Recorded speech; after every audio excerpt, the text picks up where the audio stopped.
Welcome to LC Screen Talk. My name is Larry, and today I am joined by my friend Caleb. At CalebSaysStuff on Twitter, at CalebSaysStuff on YouTube. I say things. And today we're going to kind of just play a little game. So, we recently uploaded a video right here on my channel where we talked about the box office numbers for 2017 film releases. And if you remember that video, you'll remember Caleb doesn't really follow the box office at all. At all. I already forgot what we discussed. So, yeah, we don't really know if he's even going to remember the top of the box office. So, we're going to play a little game. So, I'm going to give him two films, and he's going to have to guess which one made more at the domestic box office. So, worldwide numbers need not apply. Are you ready? Not really. There's going to be quite a few. You could literally give me something that was so far away. It'd be like Disney and Call Me By Your Name, and I wouldn't have the answer. Okay, so during award season, this has been a point that has really bugged me. That I keep seeing The Boss Baby nominated for Best Animated Feature, including the Golden Globes and the Annie Awards, which are the animation awards. The Boss Baby was nominated for Best Animated Feature, while the Lego Batman movie has not gotten any nominations for Best Animated Feature. So, which of those two films do you think made more money here in the States? I didn't see either. So, okay. But I have to go just because I got to go with my boy Batman. And assuming, I've just heard a lot of people talk about that, so I have to go Lego Batman. Okay, so this one actually was super close. They ranked number 15 and number 17 on the year-end list, with one of them making $175.75 million, and the other one making $175.003 million. So they were like this close. But Lego Batman did make more money. Yes, 1 point. Yes, unfortunately, worldwide, that's not the case. But thanks a lot overseas. All right. Boss Baby's a pretty awesome name. Boss Baby sounds like the worst gang name I've ever heard. Boss Baby. It's a good rap name. That's a good rap name. You know. All right, so let's go with two horror films that got quite a bit, or thriller horror films, that got a lot of buzz early in the year, between Split and Get Out. Oh, I gotta go. I liked Split marginally better, but for that reason I'm going Get Out. Oh, yeah. For the reason that you liked it better, Yeah. you'll go Get Out. Okay, so this one was a little bit easier. It was definitely Get Out I assumed, that made yeah. more money. So their end year numbers were 16 for Get Out and then down at 22 for Split. So they're separated by a little bit. Okay. But Split still made 138 million, which was great for its budget. Yeah. And then Get Out was up there at 175. So. Plus, what's his name in Split was so good. James McAvoy. Yes, God, he was so good. See, this is what we're talking about. Horror films need some respect because James McAvoy should at least be getting talked about come award season. He should be nominated for Best Actor. That is an amazing performance. It bothers But of course not. They hate us. No. Okay, so we're gonna go back to two close ones that weren't discussed but were really close. Okay. We have Logan, and we have Fate of the Furious. And we're doing domestic. Domestic. Because I do know what the answer international is. So they're number 11 and 12 on the domestic box office list. I don't understand the Fast and the Furious thing. And I always end up not liking what's popular. So Fast and the Furious. Okay. Yeah, I like Logan. All right. So as I said, they were just outside the top 10. One of them made 226.27. And one of them made 226.008. Oh, so they were like literally virtually tied. But Logan actually did it. He was number 11. And if it weren't for Jumanji, Logan would have been in the top 10 films of the year. I mean, if you hate that movie more. So two female-centric films here. We're going to go with the comedy Girls Trip versus 50 Shades Darker. Oh, 50 Shades Darker. That was a quick jump for you. Well, I've never seen the 50 Shades of Grey, but I read an article when the first one came out, they actually put plastic on the seats in some of the theaters. Oh my. So that better be making some money. I'm just saying. Well, the first one definitely made a ton of money. So the first one had like a $89 million opening weekend and went on to kill it at the box office. The second one a little bit kind of rapey. I mean, This is literally, yeah, I mean... I don't know, but I've heard they're a little rapey. I just wonder, if this guy was like a dude in a trailer park... Not a super attractive, really rich... Would this be considered sexy? No, definitely not. I'm a guy, I don't know what's sexy, so... Alright, so they actually are super close again. So these are number 25 and 26 on the year-end box office list, with one of them making 115.17 and one making 114.58. And Girls Trip outgrossed 50 Shades. That was that's impressive. Like the breakout comedy of the year this year. I thought it was super funny. Jada Pinkett, right? Yeah, Jada Pinkett, Queen Latifah, breakout star Tiffany Haddish. Okay. My wife wanted to see it. We never did, but she wanted to. I think she would love it. I think so too. So you should definitely. I will definitely see it. And tell her, don't watch Rough Night. Girls Trip is the better We did version. see Bad Moms Christmas, which I did enjoy. I liked Bad Moms Christmas. Yeah, I thought it was funny. I never saw the first. I thought it was better than Daddy's Home too. So I didn't see it, but I liked the first Daddy's Home. Now we're going to talk about two musicals that are still in theaters right now. So we have Pitch Perfect 3 and The Greatest Showman. So I can already say that Greatest Showman, never seen either one, but Greatest Showman, better movie. Pitch Perfect did more money, because I knew a lot of women who were super excited about Pitch Perfect. All right.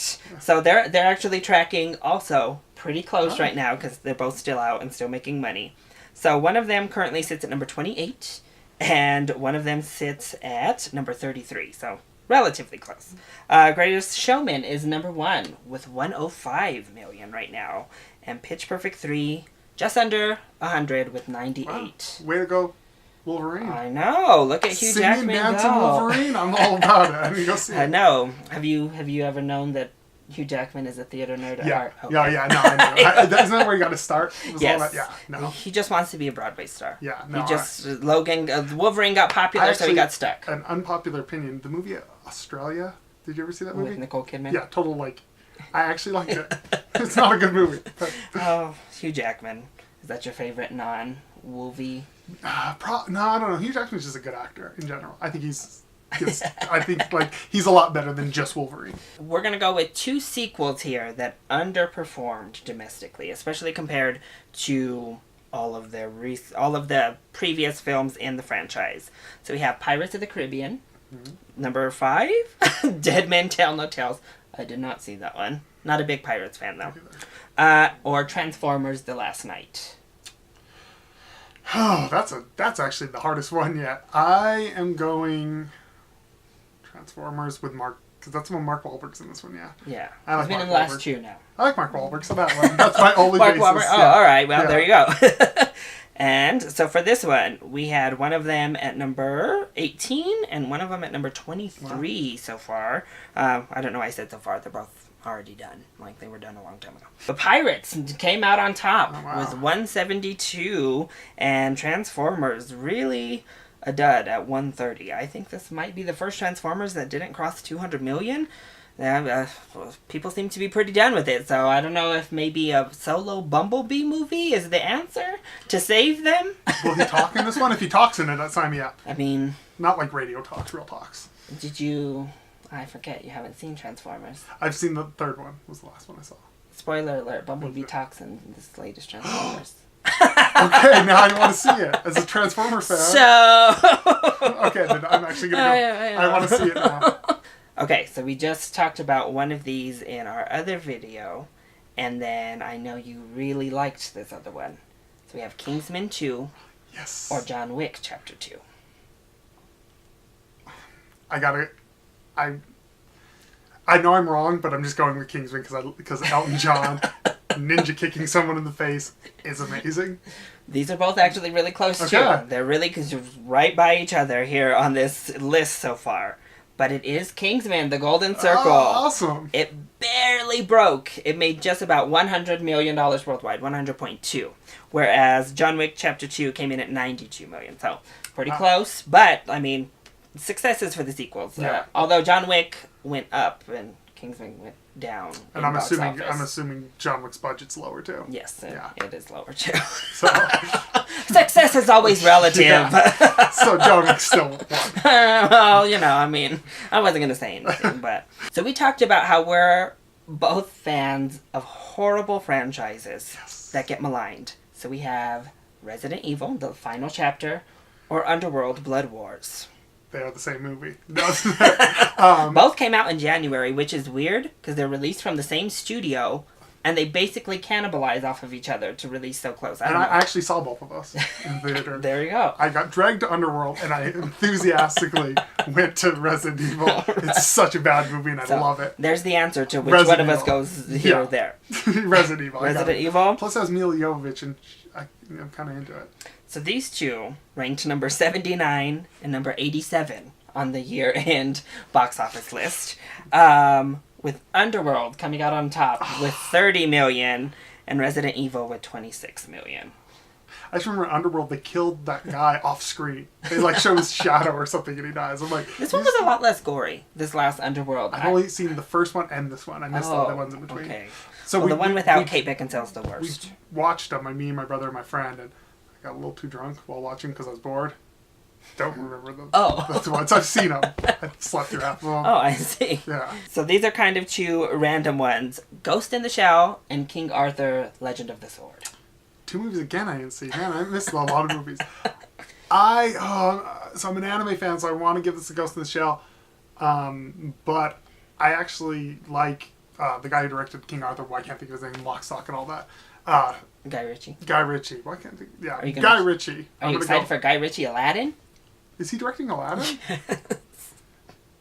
If Disney wasn't behind it, yeah. Heck yeah, give me Guy Ritchie Aladdin. But when they're going to be singing and dancing in it, no. No, I don't want that. So you think it was King actually, Arthur? No, I don't. It was Ghost in the Shell. Oh, you're going Ghost in the Shell. All right, he has locked in his answer. And this is another close one. They ended up number 63 and 64. Both huge budgets that underperformed pretty hard at the box office this year. But it was Ghost in the Shell. It made 40 million with King Arthur's 39 million. So super close, but there you go. That's what you get for changing Motoko to a white girl. So I want to take a look at the Best Picture nominees right now. So we have Darkest Hour, starring Gary Oldman, versus Lady Bird. So these two have made the most money out of them. For me, Lady Bird, the trailer annoyed me, so I never saw it. That girl, I don't know, she's irked me. Saoirse Ronan. Yeah, I don't know what it was. Something about her, I don't know, it bothered me. So she can never get my vote. I don't know why. This could be a phenomenal movie, I need to see it. But my boy, Gary Oldman, as Winston Churchill. I didn't even know it was Gary Oldman until the end of the trailer, so Hour. That makeup job is amazing. The makeup, I think, equals Gary Oldman's actual performance. It's so good.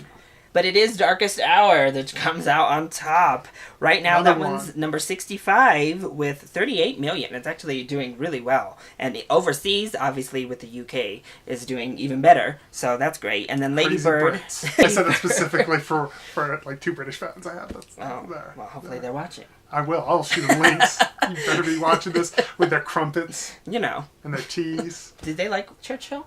I don't know. I would assume so. Let us know if you're from England. What's your general consounds on Churchill? Let us know down below. Let us know. Right behind. Bangers and mash. That's another thing I really want to know. Sounds like a position. So Lady Bird currently is at the 67 with 37 million. And did you know, fun fact, that is far and away at this point the biggest A24 release of all time. Before that, it was Moonlight from last year with 25. So Lady Bird holding that record strong. That's impressive. Yeah, A24 is awesome. Yes, A24 is awesome, and I hope that this is just a continued up trajectory for them. But then I kind of hope not, actually, because I agree. I don't want them to get too big. I don't want them to start making big budgets. No, I like their niche where they're at right now. Did you see A Ghost Story? No, but I did see Killing of a Sacred Deer, which is a weird film that I still don't know what I think of. Oh, since you just mentioned that, before I even look, Killing of a Sacred Deer versus Mother.